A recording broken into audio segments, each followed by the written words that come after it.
vocação para cuidar de pessoas nos tornou a maior Unimed do sul de Minas Gerais. Com mais de 72 mil clientes satisfeitos, ampla rede de médicos e serviços credenciados, certificação de responsabilidade social e a certeza de continuar cuidando do bem mais precioso, a sua vida. Cuidar de você. Esse é o plano. Unimed Sul Mineira, 26 anos.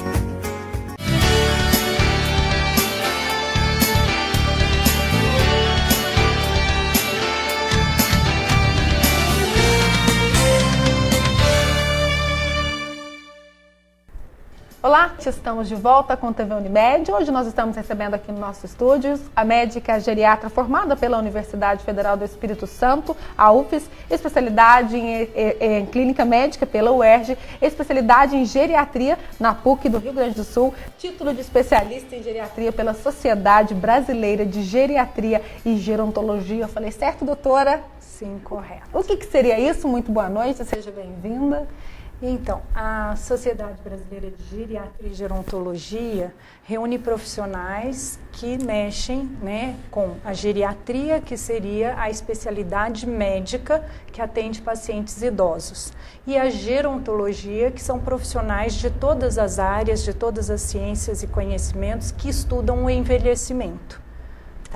Então, o gerontólogo pode ser um arquiteto, pode ser um cientista social, um psicólogo, um assistente social, desde que a área de interesse e estudo dele seja o envelhecimento. Ah, muito bem. Você já falou um pouco sobre a gerontologia, assim, pronuncia? Isso. O que faz um geriatra? Então, a geriatria é uma especialidade médica que não é muito antiga, ela começou no século XX, no início do século XX, e no Brasil ela se tornou mais presente a partir da metade do século XX, em torno de 1950, 60, e é a especialidade que estuda os pacientes idosos, que hoje a gente considera, assim, em termos da abordagem médica, as pessoas acima de 65 anos. Então, o geriatra é o clínico do idoso. Ele estuda as doenças que são mais prevalentes nessa parcela da população. Você falou de 65 anos. Quando a gente fala idoso, o que a gente entende? Quem que é o idoso? Então, o idoso ele pode ser visto das diversas formas, frente à sociedade. Então, como eu estava colocando, do ponto de vista biológico ou médico, a gente coloca o paciente ou a pessoa idosa, aquela acima dos 65 anos. No Brasil, que é um país um pouco mais, vamos dizer assim, que o envelhecimento se está dando agora, nas últimas décadas, a gente considera, e é um país em desenvolvimento, a gente aborda os pacientes acima de 60 anos. Tá? Mas vamos dizer assim, na literatura e no mundo é a partir dos 65 anos. Agora, o idoso, ele também pode ser visto frente aos direitos sociais, frente à legislação. Então, por exemplo, a legislação brasileira também contempla pessoas acima de 60 anos. Tá? Pode variar um pouco, Isso, então. mas seria essa atualmente entre a faixa de 60 e 65 anos. Nós estamos falando dessa data em razão do Dia Nacional e Internacional do Idoso, que é comemorado no dia 1º de outubro, Eu vou dar um dado agora. No Brasil, o Dia do Idoso é comemorado no dia 1º de outubro, na mesma data do Dia Internacional do Idoso, estabelecido pela Organização das Nações Unidas na Assembleia Mundial sobre o Envelhecimento, que foi realizada em 1982 na Áustria. Esses são dados do Censo Demográfico de 2010, realizado pelo IBGE, revelaram um aumento na população com 65 anos ou mais, que era 4,8% em 91 e passou a 5,9% em 2000 e chegando a 7,4% em 2010. As regiões Sudeste e Sul são as que mais apresentam as maiores proporções de idosos na população total. São as duas regiões mais envelhecidas do país. O que significa isso, doutora? Então, essa, vamos dizer assim, mudança do perfil demográfico, ou envelhecimento que hoje nós estamos conquistando, que foi uma conquista do século XX e XXI, se deu graças a isso, quer dizer, graças à melhora das condições de vida, da escolaridade, do acesso à educação, acesso à saúde e, basicamente, pelo controle das doenças infecciosas, através do saneamento básico, das vacinas. Então, o que a gente conseguiu? Controlar a mortalidade infantil e, a partir disso, se viver mais. Se vivendo mais, também se conseguiu morrer menos, porque a gente conseguiu ter acesso à saúde mais fácil, que foi o SUS, né? A universalização da saúde e, ao mesmo tempo, a tecnologia que foi desenvolvendo e a gente foi conseguindo, então, um aumento da sobrevida. Então, a diminuição da mortalidade, a redução, né, da mortalidade gerou esse processo todo que é o envelhecimento, que foi uma conquista nossa nesse século XX. Então, para nós, que nós moramos na região sudeste, então é bom. A gente mora numa região onde as pessoas têm uma expectativa de vida maior. Na realidade, a expectativa de vida no Brasil mudou muito. Se a gente for ver na década de 40, 50, quando se nascia, a sua expectativa de vida era em torno de 45, 50 anos. Hoje, a expectativa de vida no Brasil atinge quase 75 anos. Então, nós em 60 anos ganhamos 30 anos de expectativa de vida. Muito tempo. Um ganho muito rápido, grande, considerado com o processo de envelhecimento que se deu no resto do mundo, né? Os países primeiro cresceram para depois viver muito, como acontece na Europa, no Japão. E nós agora, no Brasil e nos outros países em desenvolvimento, estamos tendo um crescimento e um envelhecimento junto. Então, é um ganho muito rápido. Isso é uma boa coisa, mas gera vários problemas, né? Que também tem que ser abordados. Por exemplo, que problema? Por exemplo, a nossa capacidade de lidar com formação de pessoas capacitadas para lidar com essa nova relação, porque quando eu envelheço, eu deixei de ter aquelas doenças que eu sabia tratar e que eu tinha estrutura de saúde para tratar, que eram as doenças infecciosas, e passo a ter as doenças crônico-degenerativas, que são doenças que, se não bem tratadas ou acompanhadas, elas geram incapacidades. E daí eu vou ter, então, uma população envelhecida e incapaz. E é isso que a geriatria não quer. Quer que a gente previna as incapacidades das doenças crônicas. Quando que a pessoa deve consultar um geriatra? Existe que momento que ela... Não, porque, na verdade, muitas pessoas, a idade, leva muitas pessoas a identificar doenças que às vezes nem existem. Quando que é o momento de procurar o médico? Eu estou doente ou eu não estou doente? Na realidade, o acompanhamento da saúde, ele deve ser feito durante todo o processo, toda a vida, né? Eu devo ter um médico que saiba me acompanhar, um ginecologista, inicialmente um pediatra, um ginecologista, um clínico, e, como eu disse, o geriatra deve ser um médico, porque inclusive nós temos poucos profissionais especialistas nessa área, por ser uma especialidade nova, então nós não conseguiríamos tratar todos os idosos que existem hoje, mas ele deve ser procurado nessa faixa de idade, entre 60 e 65 anos, e de preferência aqueles pacientes com muitas doenças, porque o geriatra está preparado justamente para isso, para organizar essa, vamos dizer assim, gama enorme de patologias e saber hierarquizar e orientar o tratamento. Você falou de um ciclo agora de acompanhamento médico que me chamou a atenção, né? Um pediatra, um ginecologista, um clínico. A sua especialidade, ela trata com a última fase da vida das pessoas. Como é que é lidar com isso? É difícil? Assim, vamos dizer assim, um momento que tem suas peculiaridades, né? Como qualquer especialidade clínica, eu acho que deve ser vista com os seus encantos e as suas dificuldades, né? Então, eu acho que é uma área que deve ser valorizada, mas que é muito difícil. Então, depende de maior tempo na consulta médica, porque o nosso paciente, ele é um paciente que ele tem outro tempo, ele é mais lento, ele tem um número maior de problemas, ele tem algumas incapacidades ou dependências, então ele depende de alguém para levar, ele depende... Então, o geriatra, ele tem que ter mais tempo, né, uma consulta mais longa e ter calma para poder tratar várias coisas, cada uma de uma vez, né? Tentar. Então, é uma coisa que tem o seu encanto, mas tem as suas dificuldades. Uma pergunta pessoal, que a resposta é um pouco óbvia. É bom? Como é que é? Você é especialista, então você deve gostar bastante disso, você deve lidar com desafios também, né? Porque você acaba criando uma relação de médica e paciente e que você tem que enfrentar alguns obstáculos para isso, né? Porque em algum momento vai ter algumas dificuldades. Então, é bom, claro que é muito bom a gente ver que a intervenção correta no momento certo e, se possível, com uma equipe interdisciplinar, se a gente tiver suporte de outros profissionais, como fisioterapeuta, assistente social, psicólogo, o TO, a gente vai ter muito mais facilidade, né, a enfermagem, mas que a gente vê o que faz a diferença mesmo no atendimento da geriatria é a participação e a presença do familiar. A gente tem que ter a família próxima para poder ajudar e atingir aquilo que a gente quer, que é o bem-estar do idoso. É importante mesmo, o apoio da família Muito é sempre importante. Fundamental. Doutora, com tanta evolução, como é que você observa? As pessoas têm aceitado a idade, as implicações da idade? Esse processo de aceitação da idade, de certa forma, aceitar a idade é perceber que existem alguns limites próprios da idade e que, se eu aceitar e adaptar meu ambiente e o meu desempenho para aquela condição, eu continuo independente e autônomo.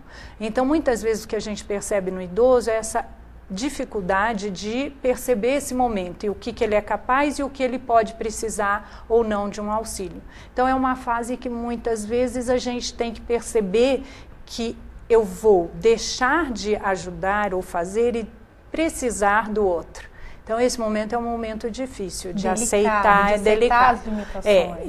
E se você for olhar por outro lado, quer dizer, aceitar a idade frente à estética ou a aceitação de ser velho, né? Isso mudou muito, porque o que é ser velho hoje, né? Uma pessoa de 50 anos que até pouco tempo, até 20, 30 anos atrás era uma pessoa velha, hoje é uma pessoa que ninguém acha que não pode ir para fazer um esporte, ir para uma balada, sair para viajar. Então hoje as pessoas estão chegando aos 70, até os 80 anos com muita capacidade e independência.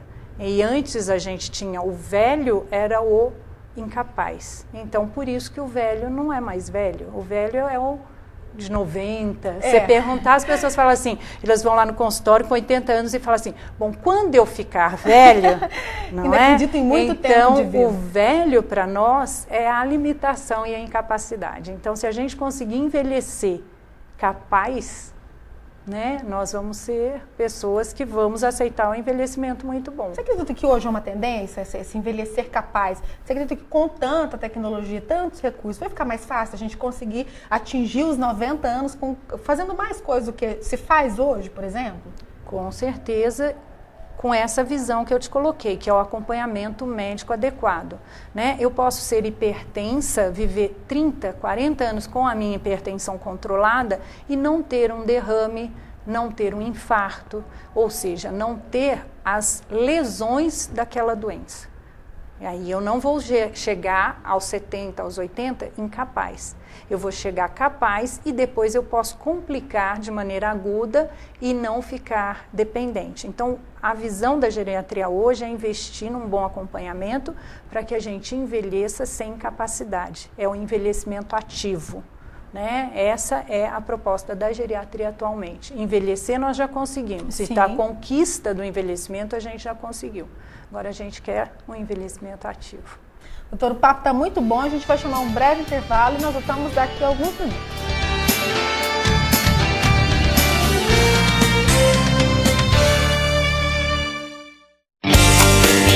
A TV Libertas está presente nas principais redes sociais. Acesse nossos canais no YouTube, Facebook e Twitter e fique por dentro das nossas novidades.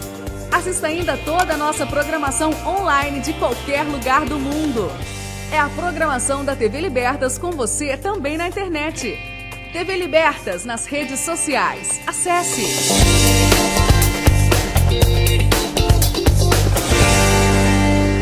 Todos juntos no combate à dengue. Você e a água não podem ficar parados. A dengue mata. Faça a sua parte. Não deixe água acumulada em pratos e vasos. Guarde os pneus em locais cobertos sem resíduos de água. Mantenha as caixas d'água, poços, latões e filtros bem fechados. Esvazie garrafas e coloque-as de cabeça para baixo.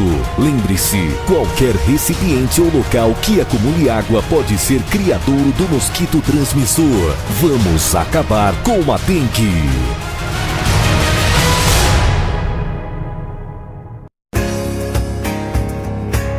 A vocação para cuidar de pessoas nos tornou a maior Unimed do sul de Minas Gerais. Com mais de 72 mil clientes satisfeitos, ampla rede de médicos e serviços credenciados, certificação de responsabilidade social e a certeza de continuar cuidando do bem mais precioso, a sua vida. Cuidar de você. Esse é o plano. Unimed Sul Mineira, 26 anos.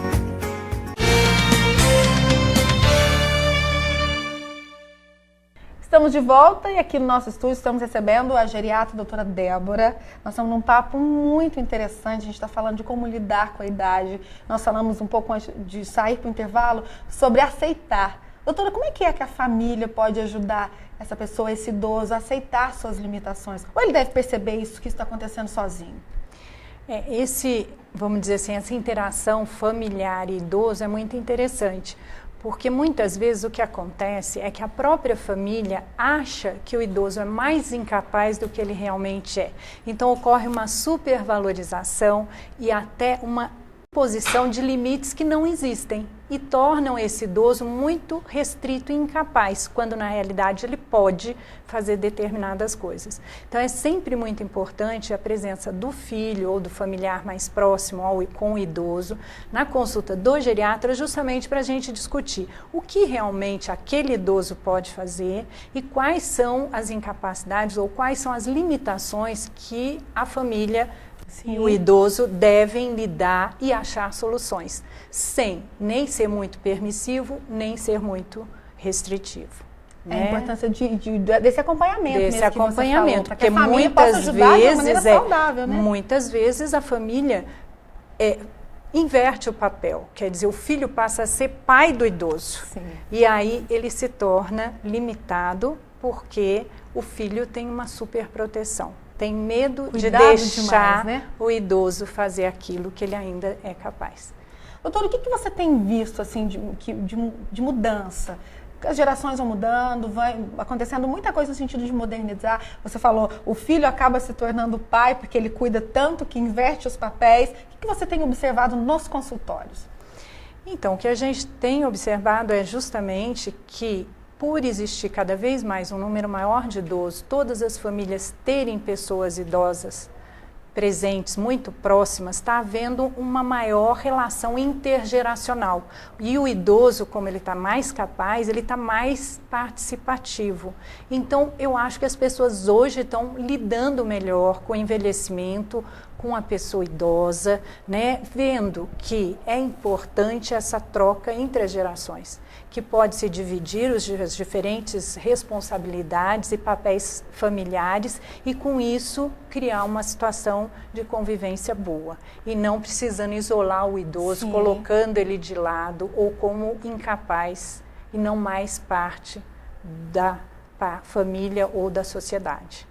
O idoso, ele tem fama de que reclama muito. Eles queixam, eles aproveitam o momento da consulta para se queixarem de alguma coisa, ou de repente até dessa intervenção da família? É um momento, a consulta é um momento em que a gente coloca os problemas, né? E sempre existem as queixas, mas eu acho que hoje a gente percebe também que o idoso já consegue ver coisas boas dentro desse momento de vida dele, que é um momento bastante difícil, que, como a gente colocou, o envelhecimento, ele se dá de maneira lenta, gradual, mas ele tem determinadas doenças que são doenças que vão se somando, então vão realmente gerando algumas dificuldades, alguns mal-estares, algumas coisas crônicas, né, e de difícil controle. Então o idoso realmente é uma pessoa que tem mais queixas, mas não é uma pessoa que só se queixa, né? Hoje é uma pessoa que tem condições de ter momentos muito bons, porque nós estamos tendo vários medicamentos com controle muito bom das várias doenças que são prevalentes no idoso. É difícil mudar um hábito alimentar de um idoso? É difícil como em qualquer época da vida, né? Qualquer hábito é adquirido durante muitos anos. Então, o que a gente tem que ter é percepção de que ele deve ser buscado de maneira gradual, lenta e com muita persistência. No idoso, como no jovem, como na criança, sempre é difícil a mudança de hábito, mas tanto no mais jovem como no idoso, a mudança do hábito tem que ser tentada. Se eu fumo, eu devo parar de fumar. Se eu faço uma alimentação que não é saudável, eu devo tentar mudar, mas claro, dentro do contexto e avaliando a expectativa de vida. Sim. Tá certo? Então, o bom senso aí deve existir. Sim. Isso também se inclui quando existe a expectativa de que ele comece a praticar uma atividade física, né? É necessário, é fundamental, mas tem que saber também os limites, o que vai ser agradável para ele. Exatamente. Nunca esquecer que sempre deve haver a individualização e justamente isso que falou, buscar aquilo que é prazeroso. Né? Eu não posso impor uma determinada atividade, um hábito, sem levar em conta vamos dizer assim, o prazer em a próprio paciente mudar aquilo para uma conquista, que essa conquista tem que ser conjunta, né? Entre o médico e o paciente, para que a gente chegue a um consenso e uma mudança real. Sim, bons resultados. Bons resultados. Doutora, e a tecnologia em face do envelhecimento? Então, a tecnologia gera justamente esse ganho que a gente teve na sobrevida, né? Nós temos hoje maneiras de fazer diagnóstico cada vez mais precoce, tratar mais precocemente e conseguimos viver mais. Mas também é uma coisa que deve ser usada com cautela, porque existem alguns momentos em que ela está sendo usada de maneira inadequada ou excessiva. Então, né, quando a gente vê, por exemplo, a abordagem de pacientes mais idosos, com a colocação na UTI, o uso de recursos de terapia intensiva, quando muitas vezes a gente vê que a patologia já extrapolou a reserva funcional. Então, a tecnologia é um ganho enorme, mas tem que ser usada com muito bom senso, em cada momento. Nós começamos o programa falando do Dia do Idoso, Dia Nacional e Internacional do Idoso. Na sua opinião, como especialista, o que você acredita por que é necessário ter um dia? É para que as pessoas olhem com mais respeito, para que as pessoas prestem atenção, para que as pessoas entendam o idoso. O que esse dia representa? Esse dia foi, né, feito, como você colocou, pela ONU em 1982, justamente para se criar um fato. Nesse dia, os profissionais ligados ao trabalho com idosos, tanto geriatra como os gerontólogos, ou mesmo os políticos, né, vamos dizer assim, os órgãos públicos envolvidos com as políticas de saúde do idoso, têm um momento e um espaço para discutir e, vamos dizer assim, trazer mais para o público, né, a necessidade de se discutir e valorizar essa população que hoje é a que mais cresce em termos epidemiológicos, né, demográficos. É a parte da pirâmide que mais cresce é a dos idosos e principalmente dos idosos muito idosos, que são os idosos acima de 80 anos. Então, se a gente não tiver um olhar para isso, né, se a gente não tentar entender, tentar inserir essa população dentro da nossa sociedade, a gente pode vir a ter problemas sérios e estar perdendo um momento, né, para absorver toda essa população que é de extremo valor. Tem que olhar com respeito, porque a gente quer chegar lá, né? A gente todo mundo quer chegar lá fase. Com saúde ativa. Com saúde. Sim. Doutora, eu quero as suas considerações finais. Então, eu acho assim que é uma iniciativa muito interessante, né? A gente ter essa discussão, trazer para, vamos dizer assim, para um espaço público, né, e de televisão, a discussão do envelhecimento, da geriatria, qual é o papel. E, assim, eu acho que é muito importante que a população se intere cada vez mais de como se envelhece bem e entender que o envelhecimento é um processo, que eu não posso esperar, como você falou, 65 anos para olhar e ver como eu vou ser. Eu devo começar a pensar nisso mais cedo. e procurar sempre ter hábitos de vida saudável, né? Ser de alguma forma participativo, tanto socialmente como dentro da família, ter uma vida prazerosa, né? E buscar realizações pessoais. Sim. E um bom acompanhamento de saúde, que provavelmente eu vou ser um idoso muito saudável, muito ativo. A gente torce para chegar lá e ter certeza. Muita história para contar. Doutora, eu agradeço a sua participação, muito obrigada. É sempre bem-vinda nos nossos estúdios, adorei a entrevista. Infelizmente, nós temos que ficar por aqui. Participe do nosso programa, mande seus e-mails com suas dúvidas, as suas sugestões para jornalismo@tvlibertas.tv.br. Até o próximo programa.